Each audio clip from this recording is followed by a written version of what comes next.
you guys come out the second time and putting away a team 2 times in a row, no matter what type of season they're having after, you've gotten some tape on them, is a difficult task. So talk about how you guys were able to do that. Right. Davenport's a tough team because they have a very unique team culture where they'll all just try to out-tough and outwork you. And no matter what type of season they're having, they'll always kind of show up for that, especially if they get a little bit of a chip on their shoulder about the team they're playing, which we definitely did that, kind of blowing them out the first time we played them. They wanted revenge.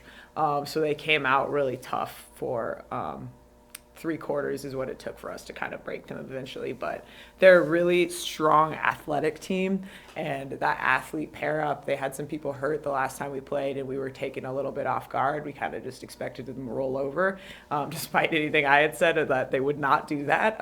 It did take us a little bit longer to get going, but once we got comfortable with running with their athletes and not being afraid of that physicality in that game, we were able to do what we do and handle their pressure and handle their offense because, yes, it's hard to beat a team twice, but we did have a great game plan for them defensively, and we were able to take care of their best players. They have a really, really good midfielder. She's going to end up being first team on GLIAC, I'd imagine. Blakely Malpass, she's a great player. And just her, because she's so stout, she's really hard to guard, and so it took us a couple quarters to figure out how to stop someone that's 5 foot that also is a powerhouse. So like, how do you slide without fouling? And it took a while to figure it out, but we did it eventually. And our offense took a while to get going. Minnie fouled out in the beginning of the first half. Beginning of the second half. Double yellowed out. So we needed some players to step up. Luckily, Kate Mongold is finally fully back from injury, so she was able to take some of that pressure off the rest of our team. And then we did have some other players step up and help us move the ball. Cam Mayer played a lot in a position that she's not as used to. She was able to help facilitate, move the ball around, and Caitlin Bridger, Maddie Bass, they helped us really move the ball. But defensively was huge for us second half. Our quartet of low defenders have been great all season, and they were really important just holding the fort down.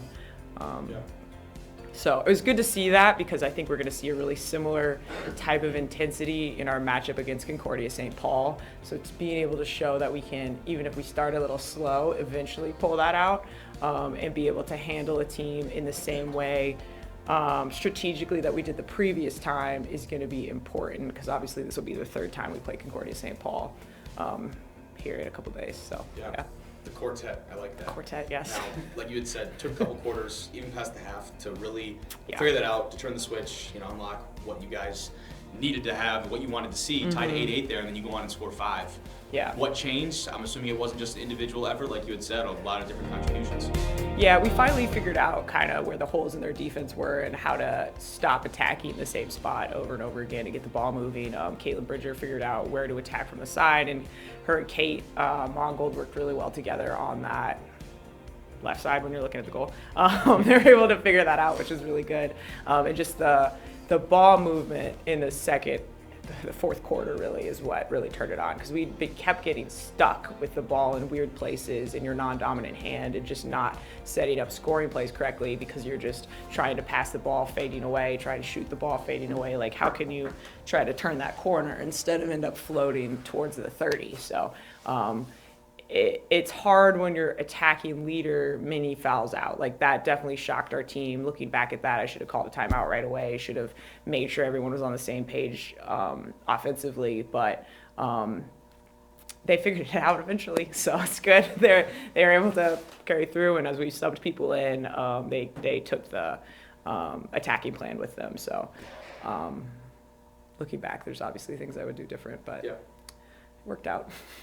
Move on to Grand Valley then. You had talked about how your guys' team, while you do have a couple more prominent scorers, I think you can agree, the contributions come from all over, and it's, almost a case of riding the hot hand. I think it's maybe more of a Coach Matt type of idea, but I think the same idea applies. Now, when you look at Grand Valley, while they do have depth at a lot of positions, Bersinger, I believe, I know Champaign is having a great season for them, and really, their offense is going to run through one of those two. How did you approach that heading into that match? So We executed our game plan well. I won't say that it worked, given that they scored 23 times on us, but they did do what I told them to do, so that's good. So our plan was Molly Bersinger and Maddie Champagne are both like excellent athletes. They're elite. They should be a player of the year in each of their positions in our conference. Molly Bersinger is a multi-time All-American.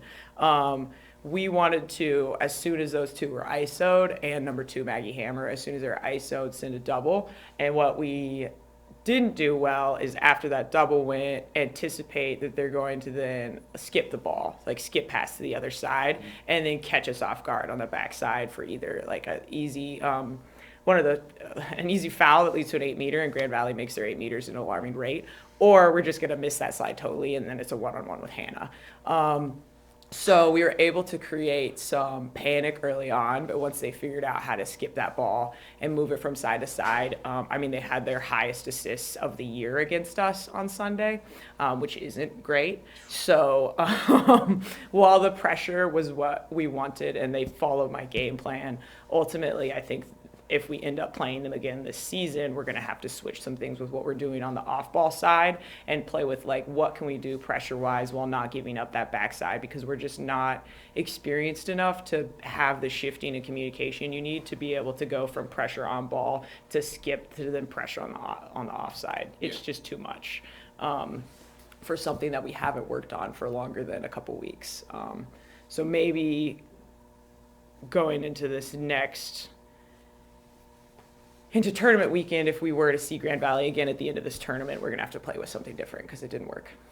Yeah. I guess bright point compared to the last time you guys met up with them, better offensive performance from you guys. Yeah. And 10 goals in most games, if not a win, is going to keep you in it. Yeah. Now, obviously, shore up the defensive end, but what did you guys see offensively? Offensively, I think we finally just didn't play with fear. And obviously, like, the draw controls are a huge part of that game. If we win about 6 more draw controls, this could be a closer game, because every possession we had led to a scoring opportunity, and we had one of our highest shooting percentage games that we've had. Both of our Grand Valley games were that, because we're not taking bad shots because you're valuing each possession so highly. And so we really were able to capitalize on the 2-man and the ball screen offense in a way that I didn't expect. Grand Valley kind of doesn't do anything clever on defense. They're just really solid athletes that rely really on their 1v1 defense, their ability to just take the ball from you. But if you just look at that with no fear and believe in your level of athlete, as long as you have possession of the ball at a pretty high rate, which we didn't, we should have been able to keep it closer. But they're just such an elite, efficient offense that the only way to combat that is we have to score like all the time, and that's really hard. That's something we've struggled with. So it was really cool to see that people other than Minnie. Obviously, she had a great game against them the first game, but she was her and Caitlin were the only people that scored against them last time. Where this time we had more assists, more people scoring. We were able to figure out some holes. They switched through 3 goalies. So just to see more success there was big, and also I think is important to see that type of success with that low number of shots being taken as we're moving into playing Concordia. Because every time we've played Concordia, we've shot 1,000 times and made like 30% of them. So how can we combine what we're doing against Grand Valley from what we need to do against Concordia to be a little more successful and have a little bit less scary of shooting percentage.